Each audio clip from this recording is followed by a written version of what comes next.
Bonsoir tout le monde, bonsoir à tous. Je suis reconnaissant de pouvoir se revoir pour partager la parole. Pasteur Barparon est là des États-Unis. Malheureusement, il est en confinement et je suis désolé pour lui. Et il viendra ici dimanche matin et je suis reconnaissant.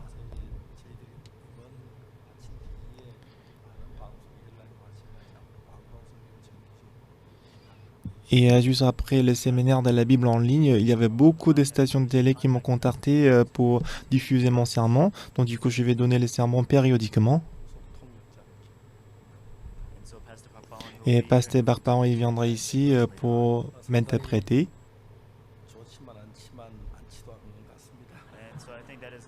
Bon, je pense que c'est bien, mais en même temps, c'est pas bien. Parce que je pense qu'on doit beaucoup prier. Et je crois qu'en toute chose, Dieu nous bénira. Ce soir, nous allons lire Exode chapitre 12. Exode chapitre 12 du verset 1. Exode chapitre 12 à partir du verset 1. Si vous y êtes, je vais lire. L'Éternel dit à Moïse et à Aaron dans le pays d'Égypte. Ce mois-ci sera pour vous le premier des mois, il sera pour vous le premier des mois de l'année.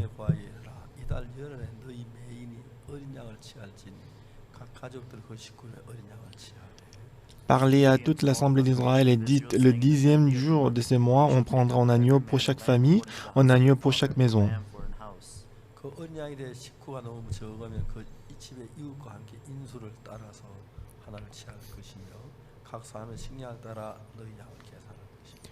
Si la maison est trop peu nombreuse pour un agneau, on le prendra avec son plus proche voisin, selon le nombre de personnes. Vous compterez pour cet agneau d'après ce que chacun peut manger.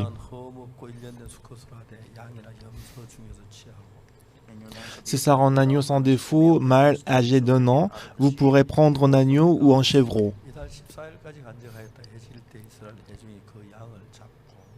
Vous le garderez jusqu'au 14e jour de ce mois, et toute l'assemblée d'Israël l'immolera entre les 2 soirs.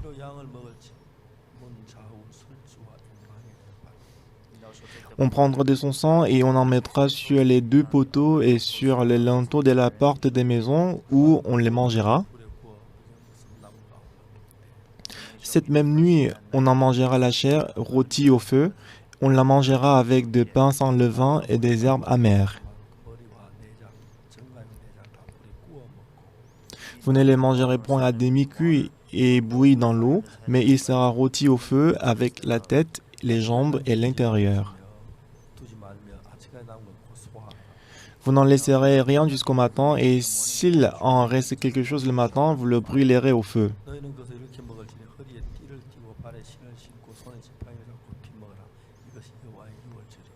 Quand vous le mangerez, vous aurez vos reins sains, vos souliers aux pieds et votre bâton à la main, et vous le mangerez à la hâte, c'est la Pâque de l'Éternel.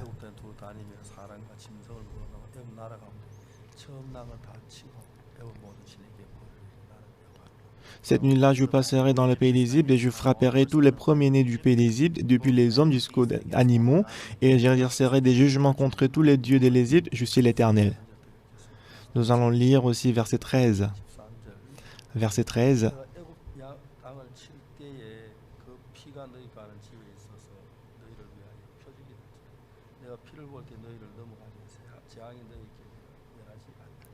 Le sang vous servira des signes sur les maisons où vous serez, je verrai le sang et je passerai par-dessus vous, et il n'y aura point de plaie qui vous détruise quand je frapperai les pays d'Égypte.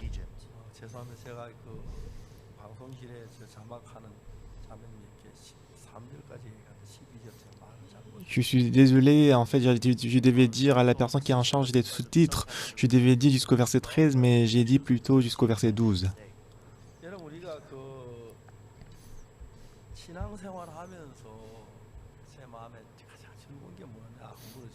Donc si vous me demandez la joie, la plus grande joie dans ma vie spirituelle, c'est Exode chapitre 12, verset 2. Ce mois-ci sera pour vous le premier des mois et sera pour vous le premier des mois de l'année. Avant de recevoir le salut et la rémission des péchés en 1962, ma vie était si méchante, ténébreuse et dégoûtante. Pourquoi moi je suis née si méchante? J'ai vraiment détesté moi-même. Mais quand j'ai lu ces passages, et on dit, ce mois-ci sera pour vous le premier des mois, et sera pour vous le premier des mois de l'année. Je ne sais pas si c'est le premier de octobre ou novembre ou décembre. Mais ce mois-ci sera pour vous le premier des mois.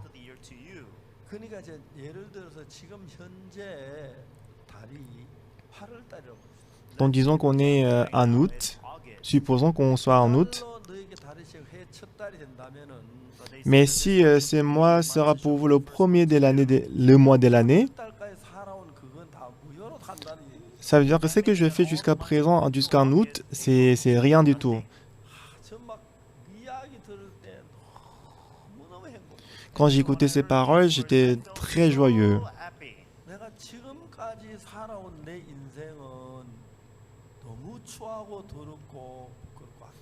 Parce que ma vie jusqu'à présent, c'était si méchante, sale et dégoûtante.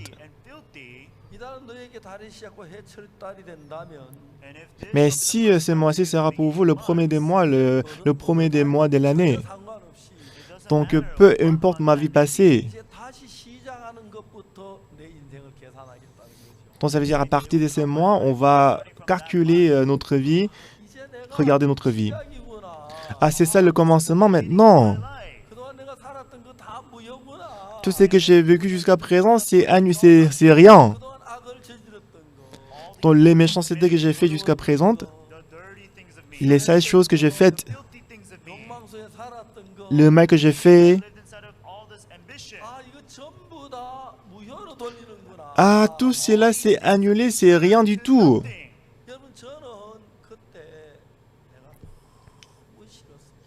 Et en ce moment-là, je me suis beaucoup détesté moi-même.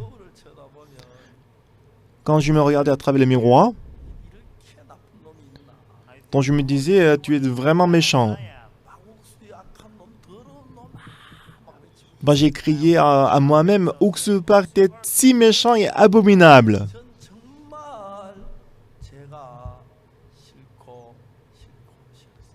Franchement, je me suis beaucoup détesté moi-même.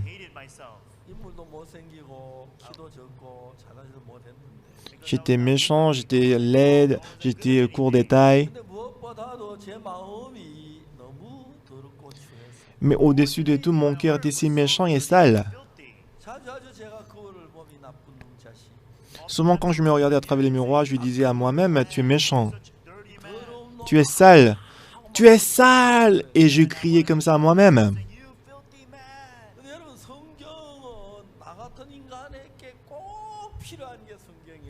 Mais pour la personne comme moi, j'ai vraiment besoin de la Bible. Je suis si méchant, sale. Franchement, je suis une personne vraiment sale. Mais ici, il est écrit, ce mois-ci sera pour vous le premier des mois. Disons qu'on est en septembre. Ça veut dire que tout ce que j'ai vécu jusqu'en septembre, c'est rien. Donc vous allez mener une nouvelle vie. Ah, si c'est vraiment vrai. Donc qu'est-ce qu'il est bon? Mes péchés sales, le mal. Alors je peux être affranchi de tout ça et que je peux mener une nouvelle vie. On est en 2020, n'est-ce pas? et que nous avons fait le culte de Pâques. Et à cause du coronavirus, le gouvernement a empêché de faire un séminaire dans une salle. Donc du coup, on a fait le culte à travers l'Internet, c'est-à-dire en ligne. Nous avons décidé de faire le culte de Pâques en ligne. Donc du coup, on a célébré 3 fois, c'est-à-dire tôt le matin et le soir. Et au petit matin, quand on a commencé le culte de Pâques, la direction m'a dit que les systèmes de l'Internet étaient paralysés parce qu'il y avait trop de personnes qui étaient connectées en ligne. Donc j'ai demandé il y avait combien de personnes qui étaient connectées. On m'a dit qu'il y avait 2 millions de personnes qui étaient connectées en ligne. Quoi? Tu veux dire 20 000 ou 2 millions? Mais ils m'ont dit c'est 2 millions de personnes. Moi je ne comprenais pas. C'était pareil pour le matin, c'était pareil aussi pour le soir. Et les pasteurs dans la direction, ils étaient tous émerveillés dans l'Internet. Sur l'Internet, il y avait beaucoup de gens qui ont écrit le commentaire. Et juste après le culte des Pâques,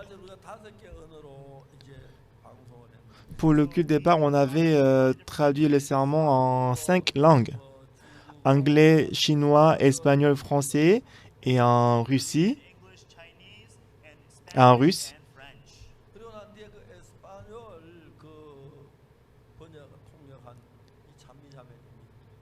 Et la sœur Ichami qui avait interprété en espagnol, elle m'a dit, et à la fin du sermon, les gens qui ont reçu le salut à travers la parole, ils commençaient à publier les témoignages. Donc elle a calculé, elle a compté jusqu'à 3000 commentaires. Et après, elle ne pouvait plus compter.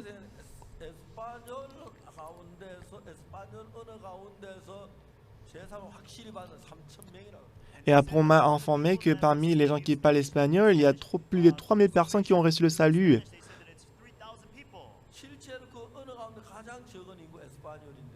Parmi les langues, le plus moins populé, c'est l'espagnol. On était tous vraiment étonnés. Et juste après ça, on a organisé le séminaire de la Bible en ligne.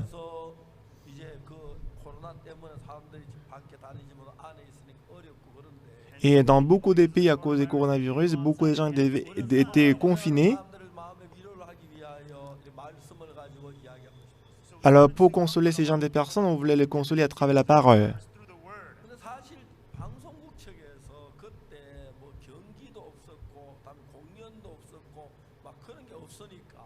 Parce qu'en ce moment, il n'y avait pas les matchs de football, du sport, il n'y avait pas vraiment de programme télévisé. La plupart des stations de télé, ils ont décidé de diffuser notre séminaire.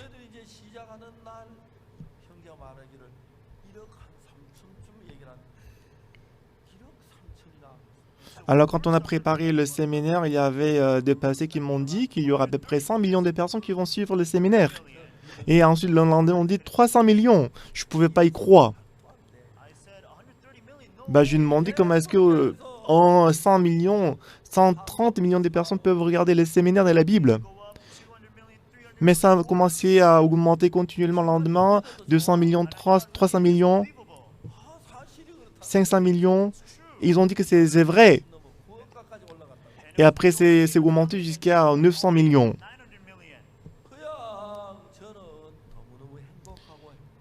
Et moi, j'étais très, très heureux. Je n'ai rien fait, mais je me sens comme si je suis devenu une star.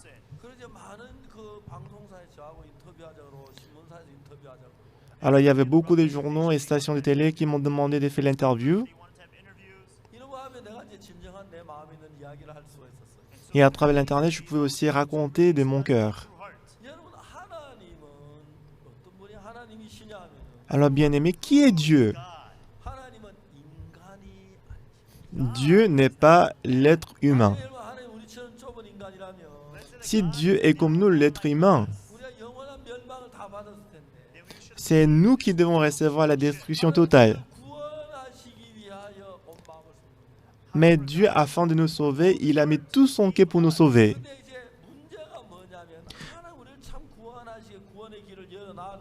Mais le problème, c'est que Dieu il a ouvert le chemin pour nous sauver.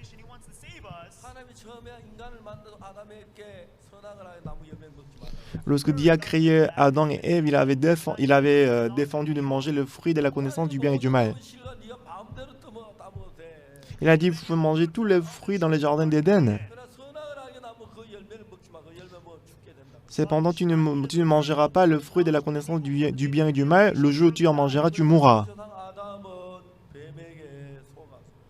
Cependant, malheureusement, Adam, il était trompé par un serpent. Même si tu le manges, tu ne vas pas mourir. Tes yeux s'ouvriront et que tu deviendras comme de Dieu. Les gens, ils voulaient devenir comme de Dieu. Étant séduit par le serpent, il a mangé le fruit de la connaissance du bien et du mal. Donc du coup, Adam, il a gagné l'intelligence de distinguer le bien et le mal. Même si ce n'est pas à travers Dieu, il peut distinguer ce qui est bien et ce qui est mauvais. Et à travers cette intelligence, Adam, il a pris un chemin qui est contraire, qui est différent de Dieu. Et Dieu, il a fait tous ses moyens pour nous sauver.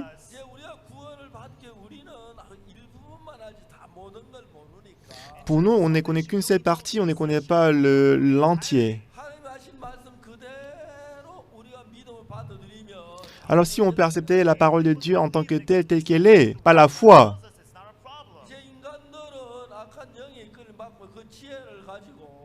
L'homme est trompé par le mauvais esprit avec cette intelligence. Ils sont en train d'aller vers le désespoir, mais ils ne savent pas qu'ils sont en train d'aller vers le désespoir. Alors Dieu, afin de nous sauver de là, Dieu a préparé le chemin du salut et qui nous conduit. C'est pourquoi si on abandonne toutes nos pensées et que si nous prenons le chemin de Dieu, ce soir avant de commencer le sermon, il y a une chose que je vais vous dire. Dans la Bible, j'ai découvert plusieurs passages qui expliquent la rémission du péché. Mais la plupart des gens, ils disent qu'ils croient en Dieu. C'est vrai qu'ils lisent la Bible. Bien qu'ils lisent la Bible. Mais il y a deux types d'esprit. Il y a l'esprit de Dieu. Et d'autre part, il y a aussi l'esprit du méchant. Si on ne conduit pas le Saint-Esprit,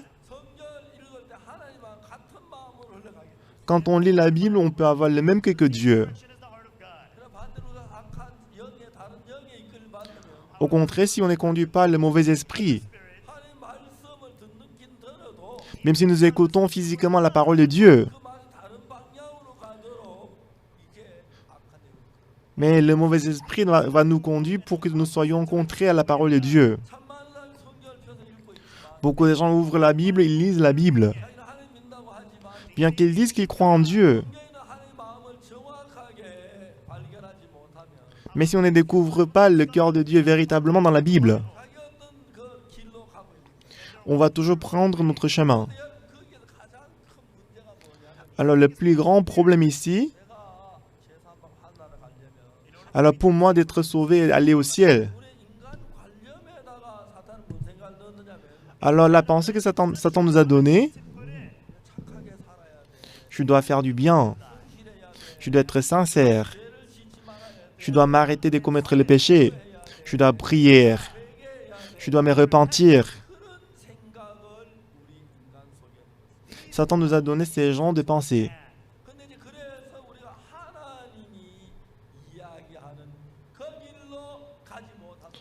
Ainsi, Satan nous a empêchés de prendre le chemin de Dieu.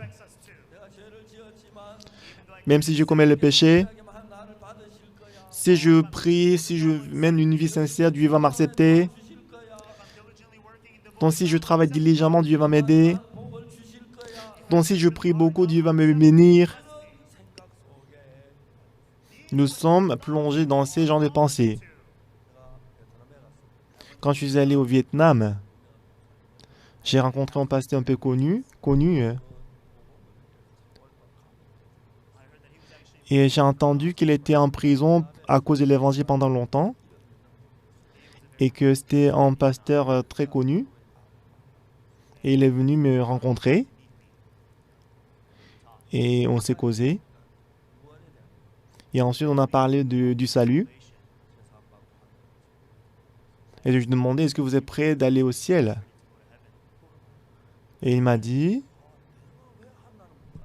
pourquoi je ne peux pas aller au ciel? J'ai passé 14 ans en prison. Donc moi je lui ai dit, pasteur, je suis désolé, mais on ne va pas au ciel par nos œuvres. Il s'est fâché contre moi. Est-ce que, pasteur, vous connaissez la vie en prison? Ce n'est pas moi, c'est qui a souffert.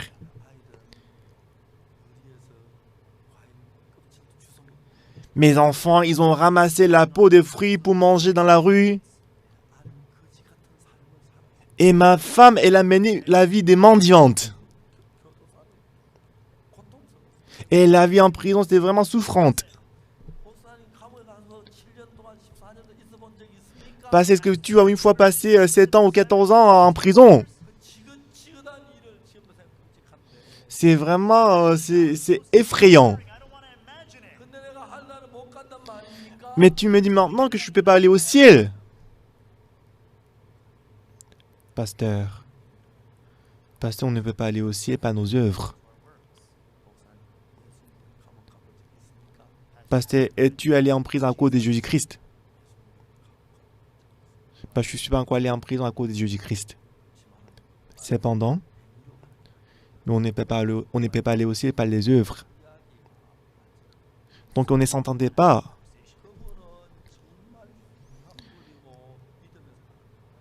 Dans ce passé-là, il était un passé très connu et on l'appelait le pasteur de la foi. Mais parce qu'il ne connaissait pas exactement, moi j'ai souffert pendant 14 ans en prison. J'ai mené une vie difficile. J'ai souffert à cause de Jésus-Christ. Est-ce que je ne peux pas aller au ciel? Oui, lui, il avait la pensée qu'il était fidèle à Dieu. Mais il ne connaissait pas du tout la parole de Dieu. Non seulement ces pasteurs-là, mais aujourd'hui, beaucoup de chrétiens, parce qu'ils ne connaissent pas le cœur de Dieu dans la Bible.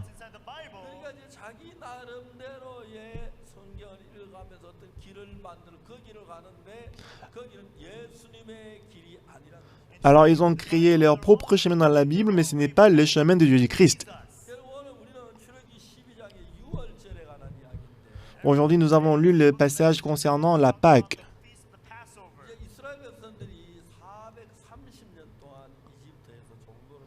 Les enfants d'Israël étaient sous l'esclavage pendant 430 ans en Égypte.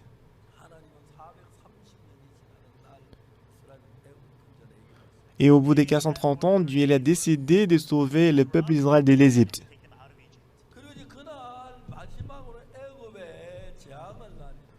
Alors à la fin, Dieu voulait envoyer une plaie à l'Égypte.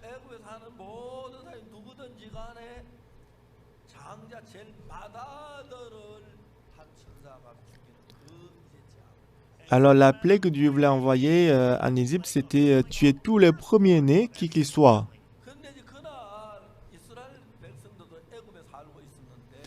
Et à l'époque, les enfants d'Israël étaient aussi en Égypte.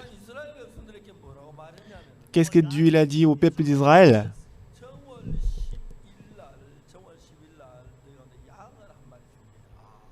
Donc vous allez préparer une chèvre.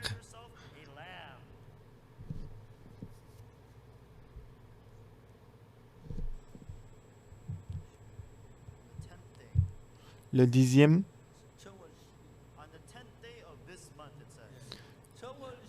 le dixième de ces mois.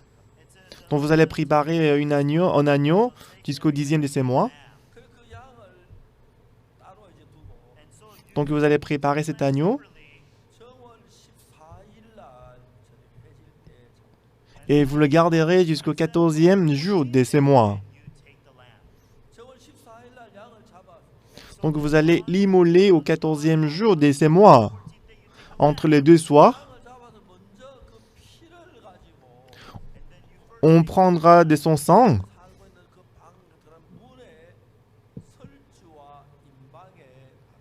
et on en mettra sur les deux poteaux et sur le linteau de la porte des maisons où on le mangera. Donc vous voyez, si la porte est carrée,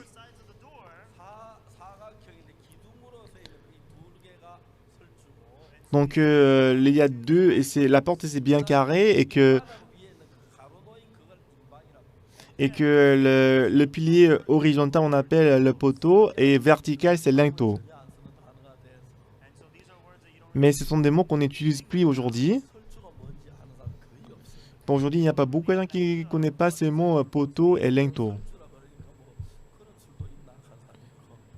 Quand je dis et est-ce qu'on a des mots comme poteau et linteau? Donc la Bible dit que vous prendrez le sang et vous allez en mettre sur les deux poteaux et sur le linteau de la porte des maisons. Et vous allez entrer dans cette maison. Et que après on va manger de la viande.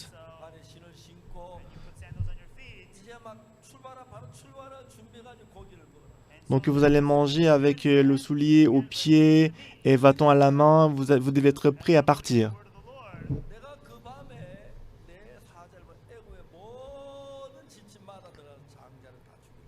Et cette nuit-là, je passerai dans le pays d'Égypte et je frapperai tous les premiers-nés du pays d'Égypte. Alors l'ange entre pour tuer le premier-né.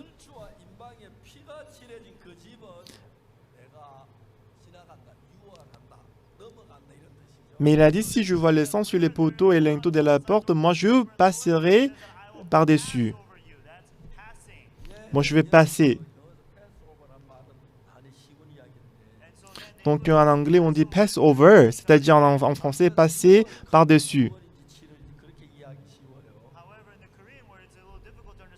Mais en coréen, c'est un peu difficile, c'est le mot un peu difficile à comprendre.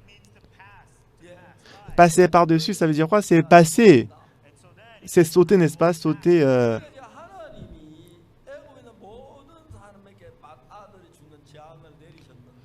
Donc du coup, Dieu a envoyé la plaie à tous les habitants de l'Égypte, la plaie qui tue le premier-né. Donc à quel point est-ce qu'ils étaient gentils? À quel point est-ce qu'ils étaient sincères? À quel point est-ce qu'ils étaient honnêtes et francs? En général, quand on pense à Dieu, Dieu est parce qu'il est saint. Il va donner la bénédiction à ceux qui sont gentils. Il va tuer les gens qui sont méchants. Et les gens qui sont honnêtes. Et les gens qui sont propres. On pense que l'ange, il va passer par-dessus eux. Mais la Bible n'a pas dit comme ça.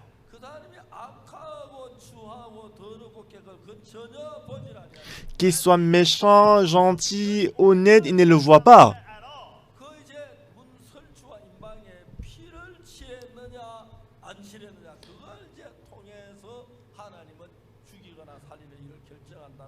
Alors ce que Dieu voit, c'est le sang qui est mis sur les deux poteaux et linteaux. S'il ne le voit pas, il va le tuer.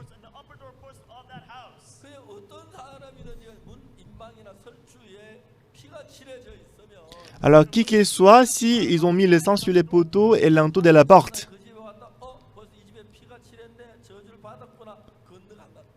l'ange, lorsqu'il arrive dans cette maison, le sang est déjà là, il va passer par-dessus.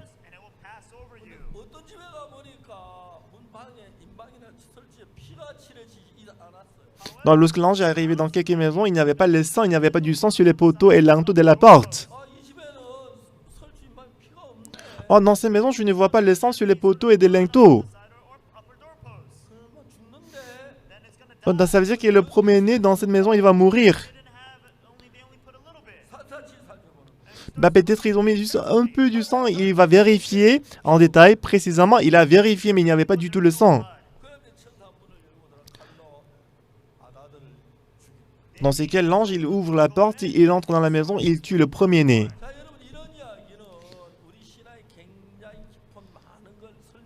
Ces gens d'histoire, en fait, nous expliquent beaucoup de choses dans notre vie spirituelle.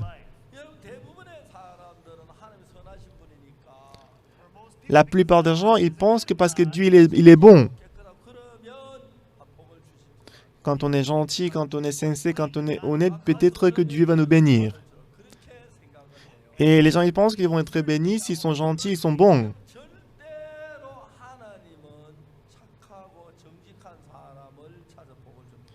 Mais jamais Dieu ne bénit les gens qui sont gentils, qui sont honnêtes. Alors, être bon devant Dieu, qu'est-ce que ça veut dire? Aider quelqu'un, travailler pour les pauvres. Ce n'est pas ça. Donc, ce qui est bon selon Dieu, c'est avoir le même cœur que Dieu. Même si on ne connaît pas d'autre chose, donc Dieu va accepter la personne dont le cœur est pareil que Dieu. Alors, qu'est-ce que Dieu a dit? Donc, vous allez mettre le sang sur les poteaux et linteaux de la porte. Et moi, je passerai par-dessus vous quand je vois le sang. Mais qu'il soit très gentil, bon,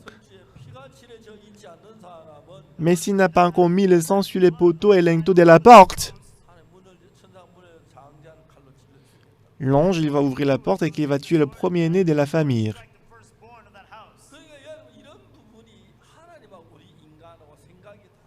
Donc c'est ça, en fait, la différence des pensées entre Dieu et nous.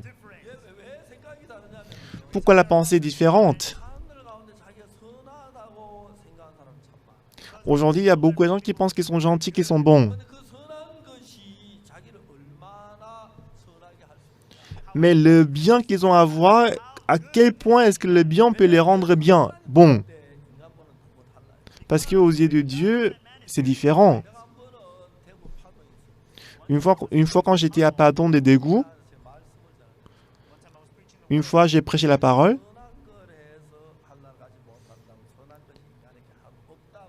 J'ai prêché en disant qu'on ne peut pas aller au ciel, pas le bien, on n'a pas du tout le bien dans notre cœur. Et après le sermon, il y avait une dame qui est venue me voir. Et Padon, c'était un village pauvre.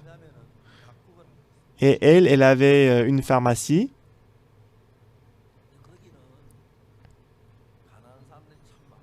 Et dans ce village, il y avait beaucoup de pauvres. Il y avait des gens qui achètent régulièrement dans la pharmacie. En ce qui concerne la tuberculose pulmonaire,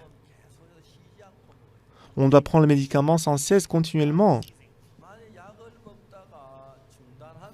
Alors, en prenant le médicament, si on s'arrête de prendre le médicament, les cellules de tuberculose ne vont pas mourir.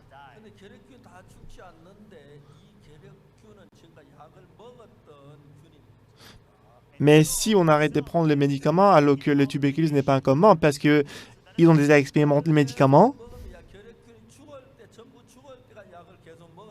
en général, on doit prendre le médicament jusqu'à ce que la tuberculose soit guérie. Disons qu'on a pris le médicament et que la moitié des cellules de tuberculose est morte. Mais si on s'arrête de prendre le médicament, les cellules de tuberculose vont être vivifiées et les cellules de tuberculose qui sont vivifiées, qui ont repris la vie,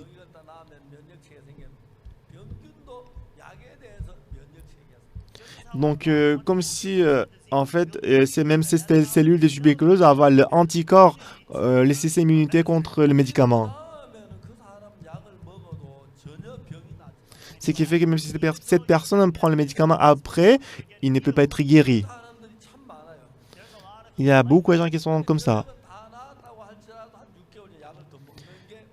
En général, même si on est guéri de tuberculose, on doit encore prendre le médicament pour 6 mois pour assurer la guérison. Parce que quand on prend le médicament, il y a beaucoup de complications et des effets secondaires. Et la plupart des gens, en prenant un médicament, quand ils pensent qu'ils sont guéris, ils s'arrêtent de prendre le médicament. Et la sœur, la dame, elle connaissait très bien ça. Parce qu'elle est pharmacienne. Donc,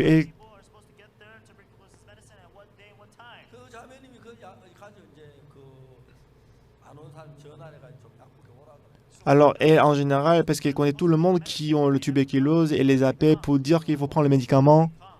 Ils viennent et elle demande si c'est l'heure de prendre le médicament, pourquoi vous ne l'achetez pas?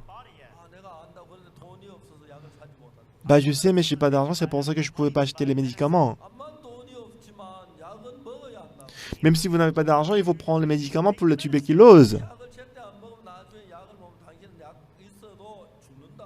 Parce que si vous ne le prenez pas maintenant, après, même si vous avez de l'argent, vous allez mourir.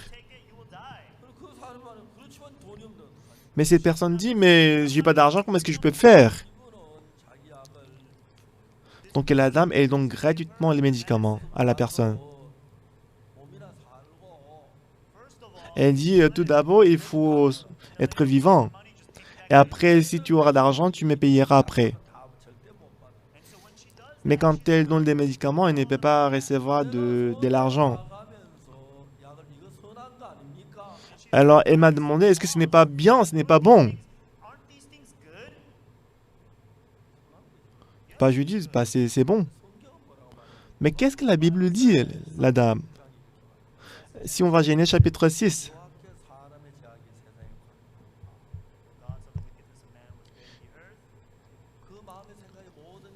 l'Éternel vit que la méchanceté des hommes était grande sur la terre, et toutes les pensées de leur cœur s'est portées chaque jour uniquement vers le mal.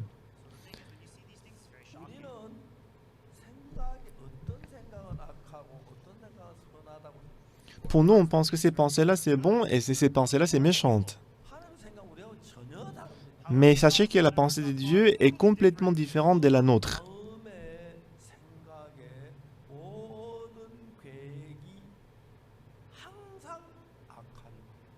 Ici, on dit toutes les pensées de leur cœur s'est portées chaque jour uniquement vers le mal. Et la sœur, elle a dit, mais ce que j'ai fait, c'est bien. Mais la sœur regardait Genèse chapitre 6, verset 5. La Bible dit, c'est porté chaque jour uniquement vers le mal. La parole de Dieu est différente de votre pensée, la sœur. Mais la sœur ne comprenait pas. Alors je lui ai dit, une fois j'ai fait le séminaire à Chicago aux États-Unis, il y avait une sœur qui vendait les accessoires.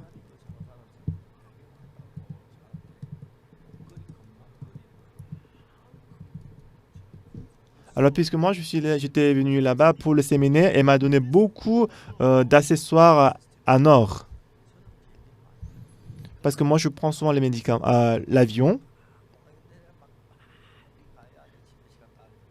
Des fois, quand j'arrive dans l'aéroport, je dois passer très rapidement pour aller pour prêcher la parole au séminaire. Ce qui fait que dans ma valise, je ne mets rien du tout qui peut m'empêcher de sortir de l'aéroport. Par contre, ma femme, elle les porte de temps en temps.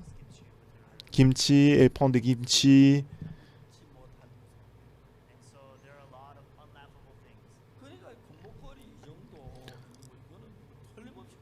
Alors, elle m'a donné une poignée de colis en or. Je savais que si je le prends, on m'a bloqué. Donc, on va m'examiner. Du coup, je l'ai enlevé de ma valise. Donc, je prie l'avion, je suis allé en Corée et je suis arrivé à l'aéroport d'Incheon. Et la douane m'a demandé est-ce qu'il y a des choses à déclarer. Ben, j'ai dit non, il n'y a rien du tout. Est-ce que je peux vérifier quand même votre valise? Mais allez-y.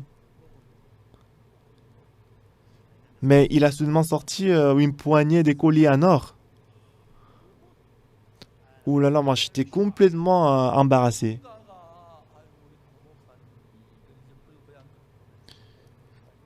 C'est sûr que pendant que j'étais absent dans la chambre, quelqu'un a pensé que peut-être passait pas, il a oublié ses colliers en or, ils ont mis dans ma valise. Donc la douane, il m'a dit que si vous prenez autant de colliers en or, vous êtes, c'est un grand problème. Donc je lui ai dit,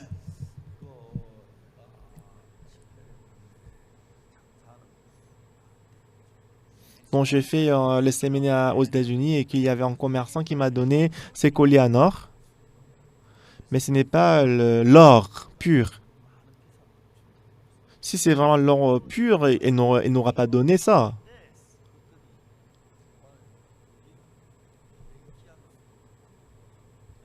Mais la douane, ils ont dit, bon, on ne peut pas distinguer ce qui est or et ce qui n'est pas or. Donc je devais sortir rapidement pour le séminaire, mais c'était vraiment, j'étais dans un grand problème. Qui a mis tout ça dans ma valise? Donc j'ai demandé, excusez-moi, est-ce que je peux avoir un couteau? Bah bien sûr, je peux vous donner un couteau, mais pourquoi? Mais donnez-le-moi s'il vous plaît. Donc il m'a donné le couteau et je lui ai dit, je lui ai demandé de gratter le collier. Bah est-ce que je peux le gratter avec le couteau? Il n'y a pas de problème? Oui, allez-y. Donc il commençait à gratter le collier en or. Bien aimé, le collier en or. Le collier en or pur, même si on gratte, il y a toujours l'or dedans. Mais quand je grattais, il y avait d'autres couleurs qui sortaient, qui apparaissaient. Et la douane en sourit, ils ont dit prenez-le. Et pas, allez-y. Donc quand je prends l'avion, je ne prends jamais des choses qui peuvent me mettre en danger. Et après, quand je l'ai mis dans l'église, les frères et les sœurs ont pris tout ça.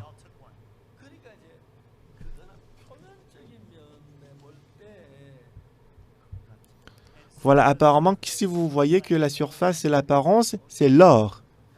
Mais si on gratte, ce n'est pas l'or. Donc, qu'est-ce que ça veut dire? Sœur, le bien que tu penses avoir, lorsque le bien sort du fond de votre cœur, c'est ça ce qui est bon. Et vous savez ce que quelqu'un dit? Quand il se fâche en disant que bah je voulais supporter mais je ne peux pas je peux plus supporter. Il se fâche. Donc il était en colère mais il a supporté. Alors aux yeux de Dieu, ce n'est pas ce qui est bon.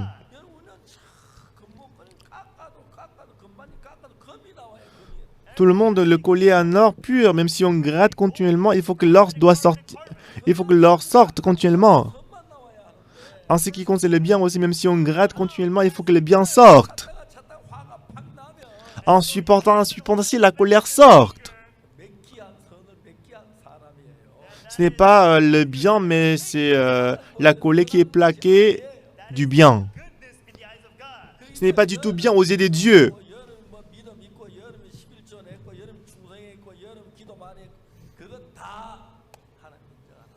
Le fait que vous avez donné la dîme, le fait que vous avez prié, le fait que vous avez fait l'aumône, Dieu ne le reconnaît pas. Aujourd'hui, beaucoup de gens ont la pensée qu'ils ont. Même si je fais du mal, mais si j'efforce de faire du bien, si je suis fidèle à Dieu, ils pensent que le péché va être lavé. Mais ce n'est pas du tout le cas, c'est pas possible. Lorsque vous entrez dans le monde de la foi, parce que la pensée de Dieu est complètement et fondamentalement différente de la pensée de l'homme. C'est pourquoi,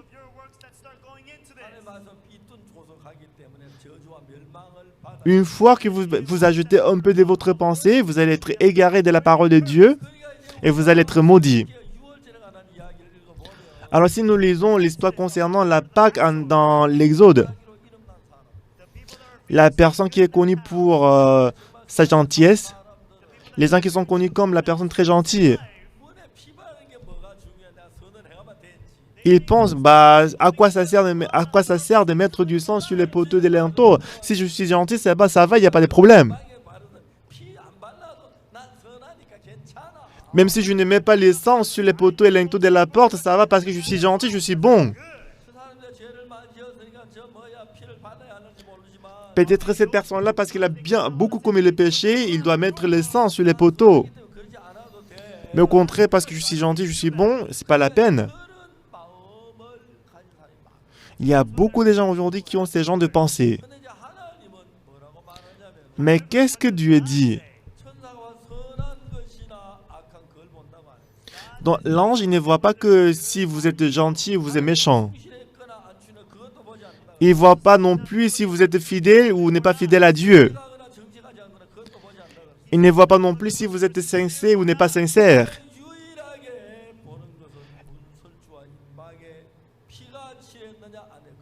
La seule chose qu'il voit, c'est le sang qui est mis sur les poteaux et linteaux de la porte. Si vous lisez la Bible, on peut trouver beaucoup de choses pareilles. Lorsque vous écoutez la parole, vous suivez votre pensée vaguement. Donc souvent en prêchant la parole, je vous ai raconté l'histoire de la femme adultère. Pourquoi la femme adultère a commis l'adultère? C'est à cause de la convoitise? Non. Si on a la convoitise, ce n'est pas tout le monde qui commet l'adultère. Même si on a la convoitise dans le cœur. Mais à l'époque, si on est arrêté en surprisant des lits d'adultère, on va être lapidé. C'est vrai que quand je commets l'adultère, je peux ne pas être arrêté. Mais si je suis arrêté, je vais être lapidé, je vais mourir. En ce moment-là, l'envie de commettre l'adultère va disparaître. Mais qui est-ce qui va commettre l'adultère? Si je commets l'adultère comme ça, je ne vais pas être surprise. Si on pense comme ça, on va être arrêté, on va commettre l'adultère.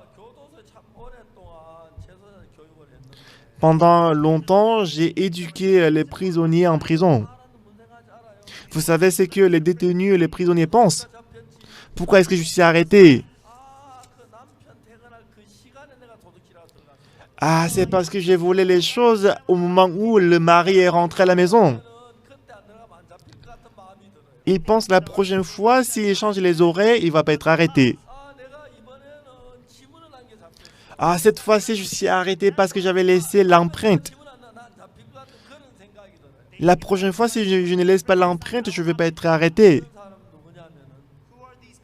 Qui sont ces gens de personnes? Ce sont des gens qui vivent toute la vie en prison. Cette fois-ci, pourquoi je suis arrêté? Parce que j'ai laissé l'empreinte. Donc, s'il pense que la prochaine fois, s'il porte les gants, il ne va pas être arrêté. Mais il va être encore arrêté. Ça veut dire qu'ils croient dans leurs pensées. Vous savez pourquoi les gens ils font le jeu des hasards? Parce qu'ils ont la confiance en soi.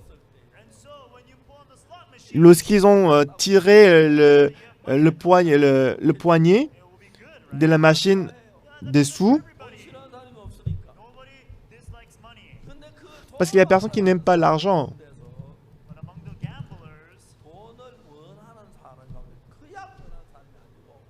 Mais parmi les gens qui font le jeu des hasards,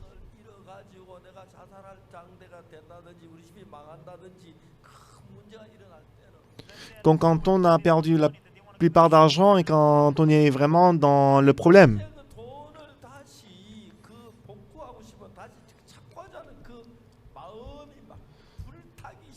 Donc la personne qui a perdu la plupart de son argent, il a le grand envie de vouloir récupérer son argent qu'il a perdu. Les gens normaux, quand ils marchent dans la rue, ils ne peuvent rien sentir, mais quand on a faim, on peut même sentir l'odeur qui vient de très loin. Quand on a très faim, on peut même sentir l'odeur qui est de très loin. Plus nous avons la pensée que moi j'ai besoin de l'argent, plus j'ai envie de faire le jeu des hasards et gagner de l'argent.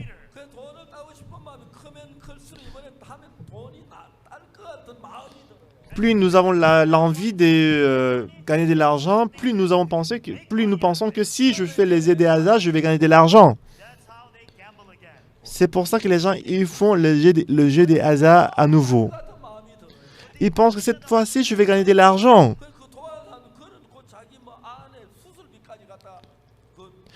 La personne qui fait le jeu des hasards, il prend même l'argent qui doit être utilisé pour l'opération de sa femme. Parce que lui, il pense qu'il va gagner de l'argent. Même s'il utilise l'argent pour sa femme, pour l'opération, il n'y a pas de problème. Cependant, les gens normaux aussi, ils ont la pensée qu'ils vont gagner de l'argent. Mais il avait joué une fois qu'il a perdu l'argent. La prochaine fois, quand il va encore jouer, la dernière fois, j'ai pensé que j'allais gagner de l'argent. Mais j'ai perdu l'argent. Du coup, ça veut dire que cette fois-ci, je pense encore que je vais gagner de l'argent, mais je peux perdre mon argent à nouveau. La raison pour laquelle les gens ils font toujours les jeux des hasards, c'est parce qu'ils pensent toujours que cette fois-ci, je vais gagner de l'argent, alors qu'il avait perdu de l'argent la dernière fois. C'est sûr que cette fois-ci, je vais gagner de l'argent. Il fait le jeu des hasards. Il pense qu'il va gagner de l'argent. C'est ainsi qu'il va perdre sa maison, sa famille, tout l'argent qu'il a. Lorsque les gens ils ont besoin du bien,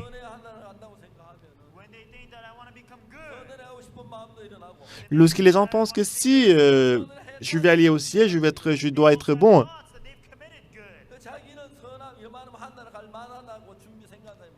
Il y a beaucoup de gens qui pensent que je suis assez bon pour aller au ciel. Cependant, Dieu ne choisit pas la personne qui sont bons pour l'envoyer au ciel. Mais quel genre de personnes est-ce que Dieu va choisir pour les envoyer au ciel?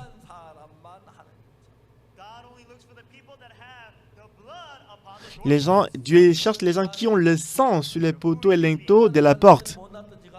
Qu'ils soient bons, qu'ils soient mauvais, qu'ils soient gentils. Si vous voulez vraiment obéir à ma parole, il ne faut pas faire du bien, mais mettez du sang sur les linteaux et poteaux de la porte. Lorsque je verrai le sang, je passerai par-dessus de vous. Que vous soyez très bon. Si vous n'avez pas mis le sang sur les poteaux et linteaux de la porte, vous allez mourir. C'est ce que Dieu a dit. Mais aujourd'hui, beaucoup de gens, en allant à l'église, moi je fais les efforts pour être fidèle. Je fais les efforts pour être bon. Ils prient. Et ils font beaucoup de services pour Dieu. Et ils pensent que Dieu aussi va lui donner des bonnes notes. Mais qu'est-ce qui est écrit dans Exode chapitre 12, verset 13? C'est le verset que j'avais sauté au début, n'est-ce pas?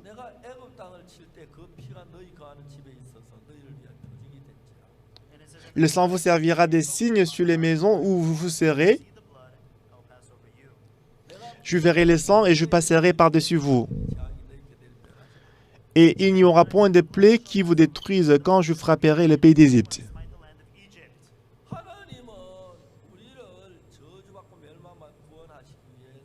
Alors pour Dieu de nous sauver de la destruction,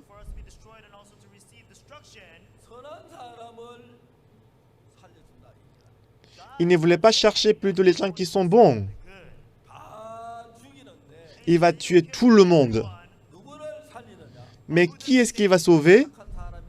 Les gentils, les bons? Les gens qui sont beaux? Les gens qui sont gentils? Les gens qui obéissent à la loi, les gens qui ont donné l'offrande, non, ils ne les voient pas du tout.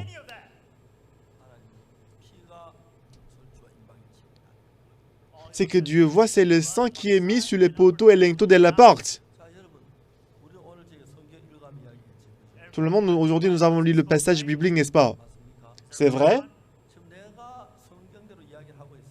Est-ce que ce que je suis en train de dire, c'est biblique? C'est ce que dit la Bible, n'est-ce pas? Parmi vous, peut-être, il y a des gens qui sont gentils, qui sont moins gentils. Il y a aussi des gens qui sont très méchants, il y a aussi des gens qui sont moins méchants. Je vais vous dire, peut-être avec votre standard, vous pouvez être bon ou moins bon. Mais aux yeux de Dieu, vous êtes tous pareils. Lorsque vous voyez les fourmis, il n'y a pas le grand ou petit fourmi, c'est tout pareil, n'est-ce pas? Peut-être pour vous, vous êtes gentil, vous êtes moins gentil, mais ça existe dans le monde de l'homme.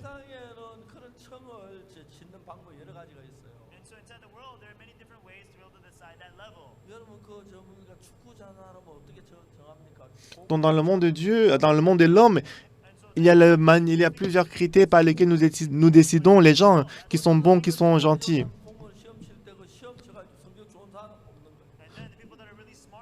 Donc, comment est-ce qu'on peut savoir si la personne est vraiment sage ou intelligente? On fait l'examen, n'est-ce pas?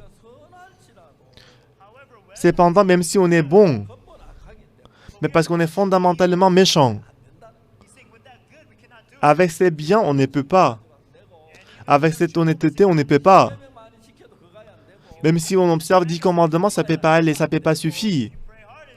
Même si vous priez beaucoup, ça ne peut pas suffire. Pourquoi? Parce que même si nous pensons que nous sommes plus gentils que les autres, mais aux yeux de Dieu, nous sommes tous méchants.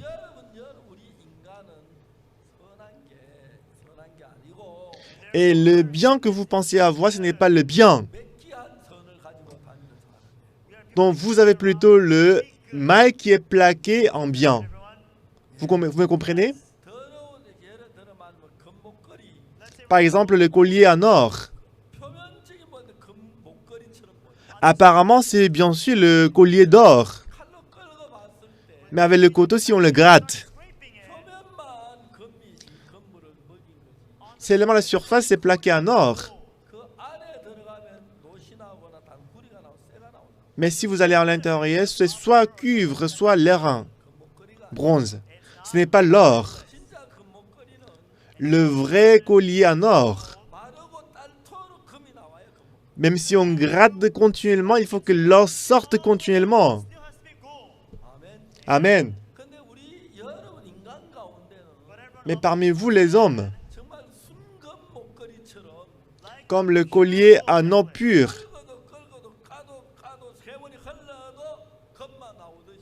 comme si même si on gratte, même si le temps passe, il n'y a que l'or qui sort.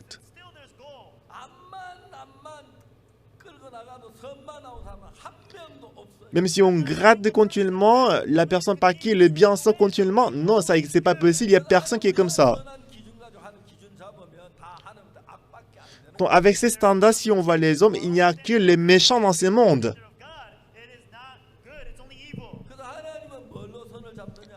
Alors c'est quoi le standard du bien et du mal de Dieu? Si vous êtes bon, il faut m'écouter. Mettez le sang sur les poteaux et linteaux de la porte. C'est ce que je vais considérer comme bien.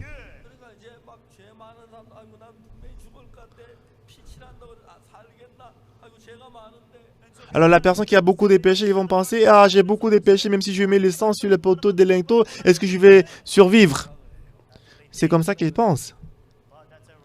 Mais c'est faux. Si Dieu dit, quand je verrai le sang, je passerai par-dessus vous, il passerait toujours par-dessus vous quand il voit le sang. Bah, le sang, c'est quoi? Ça sert à quoi? Pourquoi quand il voit le sang, il va passer par-dessus moi? Donc pourquoi est-ce que Dieu ne tue pas la personne quand il a mis le sang? C'est très simple. Parce que l'agneau qu'on a tué, ça représente Jésus-Christ. Parce que Jésus-Christ est l'agneau de Dieu. Parce qu'il est l'agneau de Dieu,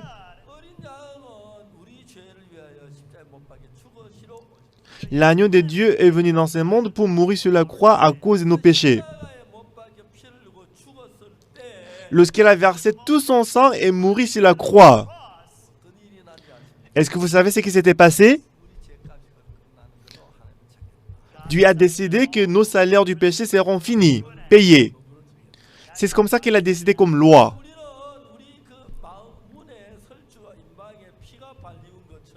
Comme si on a mis le sang sur les poteaux et linteaux de la porte.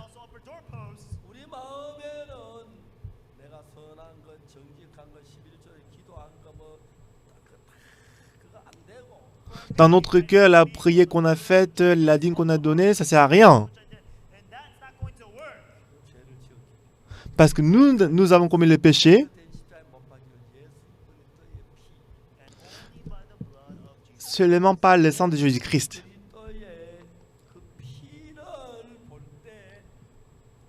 Quand il voit le sang de Jésus-Christ, il va passer par-dessus de nous.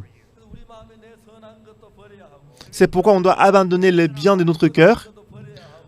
On doit aussi abandonner tout ce qui est dans notre cœur. On n'a besoin de rien.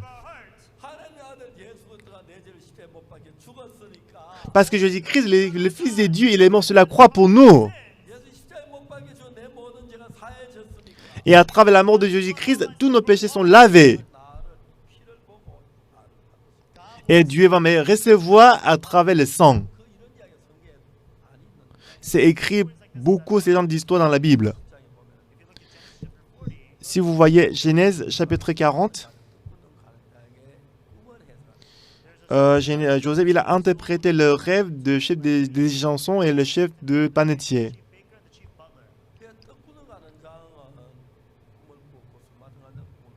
Le chef des panetiers et le chef des chansons, ils ont tous fait le rêve. Alors le chef des chansons, il a vu que dans son rêve, il y avait un sceptre, il y avait 3 branches, et que le sceptre avait 3 sarments et qui lui poussait, sa fleur était développée.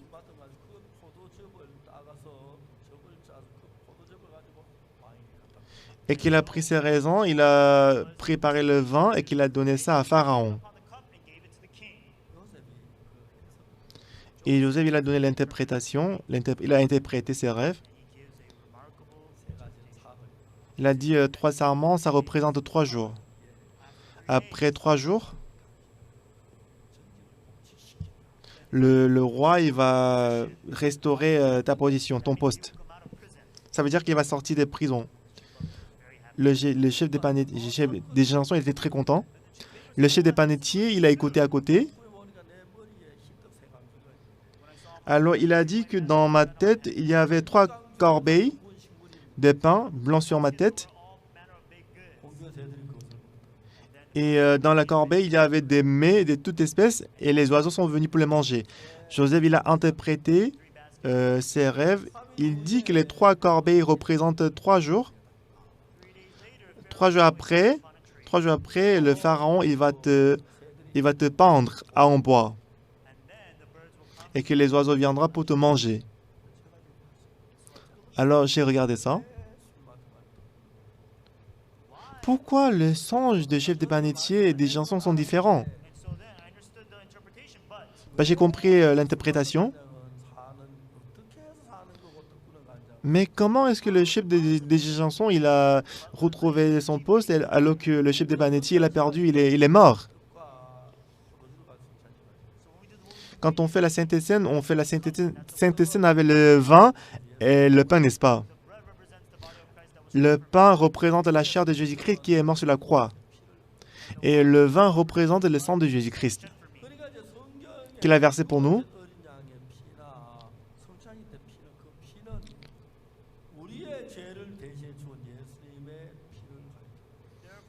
Donc du coup, le vin qui représente le sang de Jésus-Christ et le sang de l'agneau représente le sang de Jésus-Christ qui a versé pour nos péchés.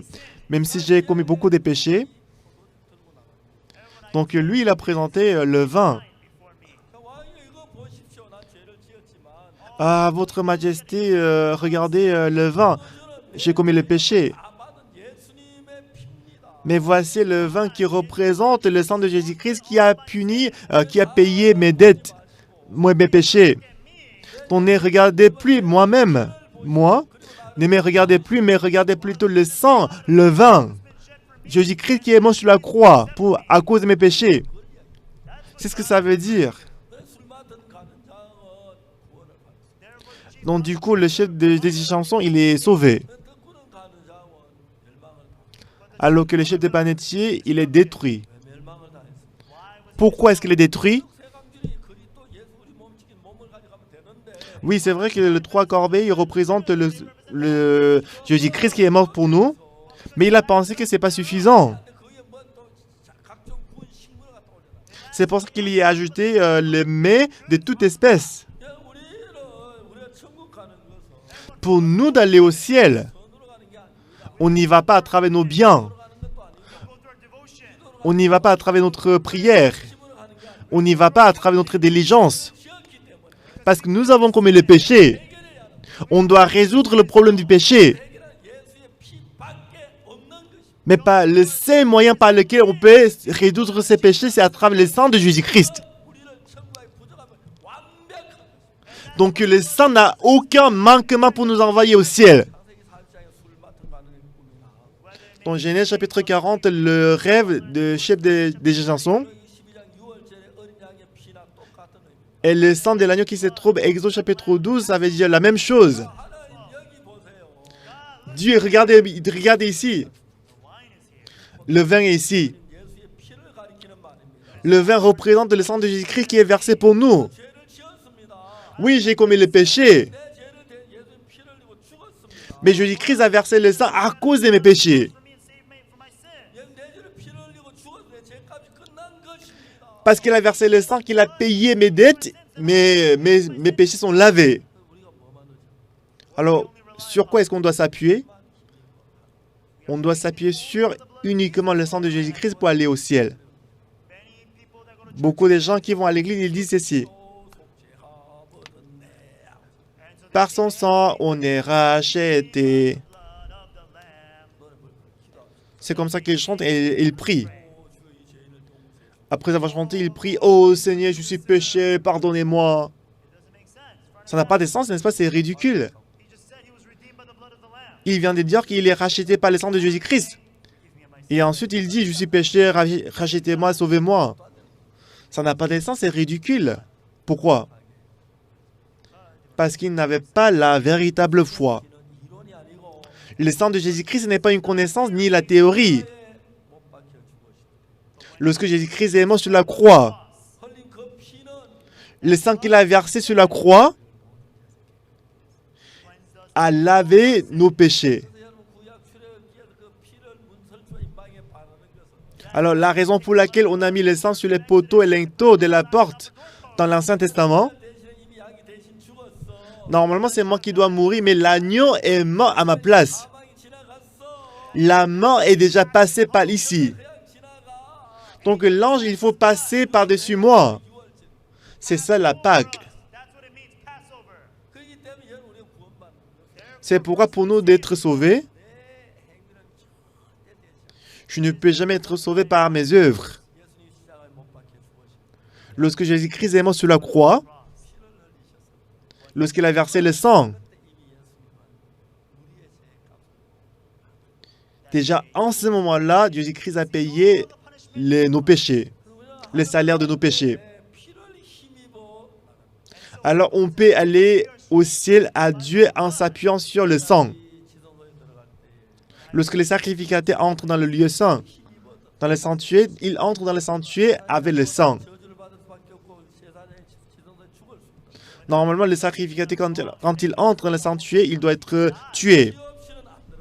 Sans le sang, il ne peut pas y entrer. Avec le sang de l'agneau, oui, j'ai beaucoup de manquements.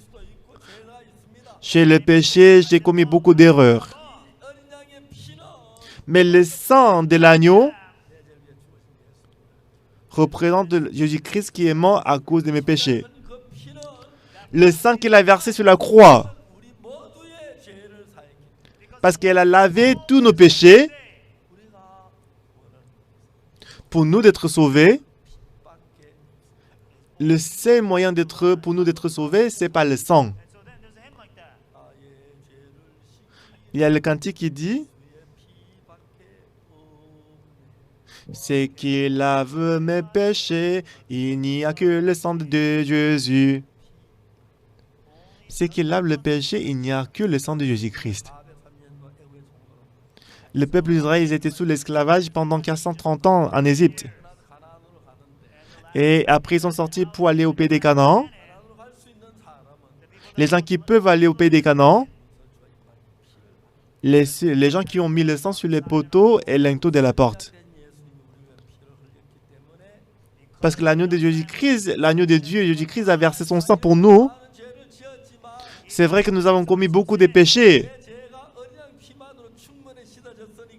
Parce qu'à travers le sang de l'agneau, nos péchés sont suffisamment lavés.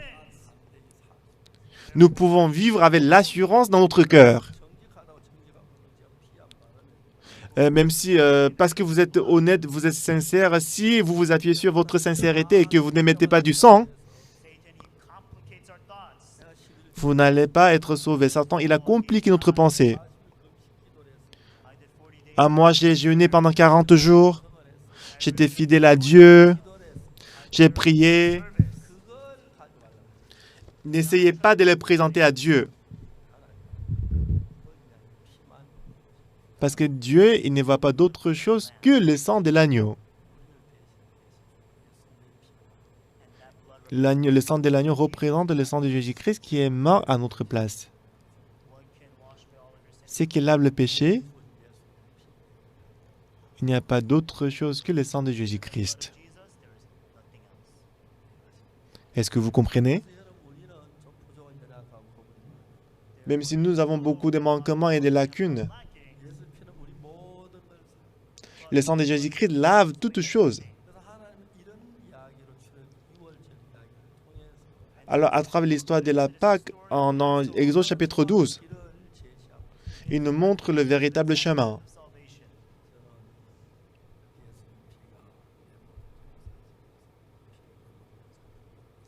Moi, je crois que par le sang de Jésus-Christ, tous mes péchés sont pardonnés.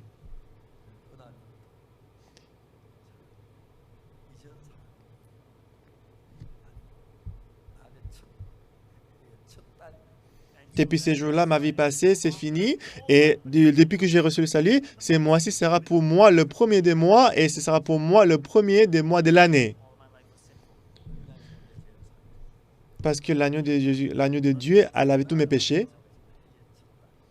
Et c'est pour ça que depuis ces jours-là, c'est le premier des mois de l'année.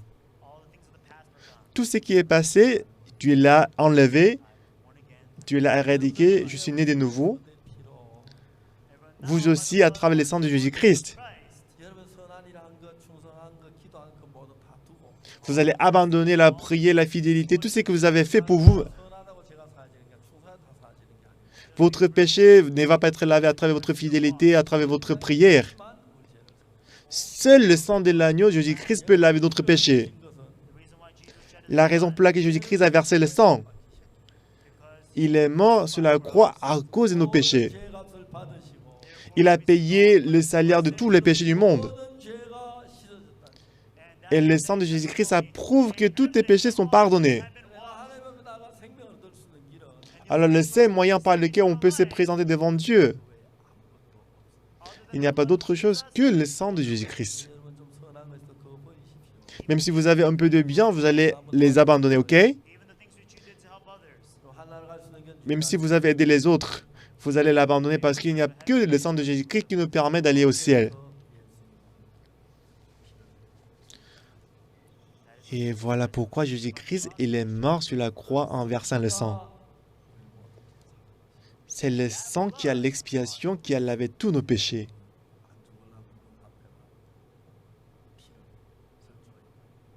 Si vous ne voulez pas mourir, mettez le sang sur les poteaux et l'inteau de la porte de votre maison.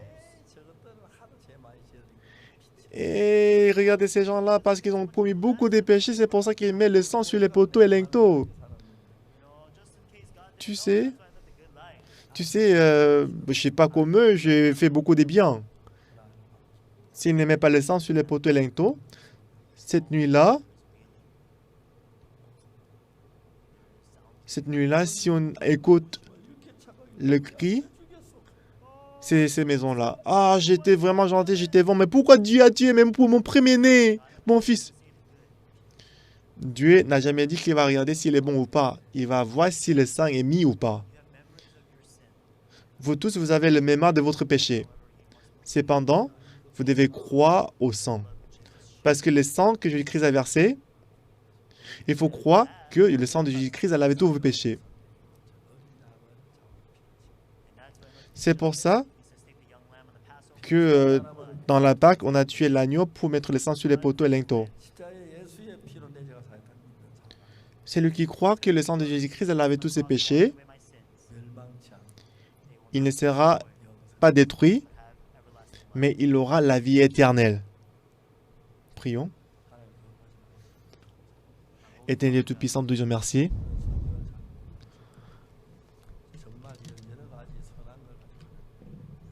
On ne connaît pas la Bible, c'est pour ça qu'on voulait présenter les biens à Dieu. Mais ce qui lave le péché, il n'y a pas d'autre chose que le sang de Jésus-Christ. Le sang que Jésus-Christ a versé sur la croix n'avait aucun manquement pour laver le péché. Seigneur, merci pour mourir sur la croix et verser le sang pour nos péchés. À travers ton sang, tous nos péchés sont lavés. Nous sommes justes. Nous sommes saints. Nous sommes reconnaissants. Donnez-nous cette foi. Accorde-nous la grâce. J'ai prié au nom de Jésus-Christ. Amen. Merci.